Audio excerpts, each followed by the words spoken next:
शीर्षक आभा र हजुरआमाको माया। आभा बिहान सबेरै उठ्थी। आँखा मिच्दै झ्यालबाट बाहिर हेर्थी। आँगनमा हजुरआमा लुगा सुकाउँदै हुनुहुन्थ्यो। हजुरआमा! आभा दौडिँदै आँगनतिर लागी। आइज नानी, मेरो सानी चरा, हजुरआमाले मिठो स्वरमा भन्नुभयो। आभा हजुरआमाको काखमा गइन्। हजुरआमा, म तपाईलाई धेरै माया गर्छु है, आभाले भनिन्। हजुरआमा हाँस्दै भन्नुभयो, हजुरआमालाई पनि तिमी एकदमै माया लाग्छौ।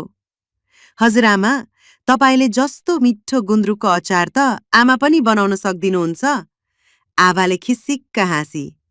ए, त्यो त हजुरआमाको जादु हो नि, हजुरआमा पनि हाँस्नुभयो।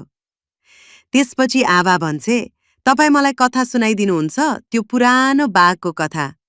अवश्य, तिमी सुत्नु अघि म तिमीलाई बाघ आयो तर रमाइलो भयो भन्ने कथा सुनाइदिन्छु, हजुरआमाले टाउको सुमसुम्याउँदै भन्नुभयो। दिउँसो आभाले हजुरआमालाई घाँटीमा माला जस्तो बनाएको कागजको फूल लगाइन्।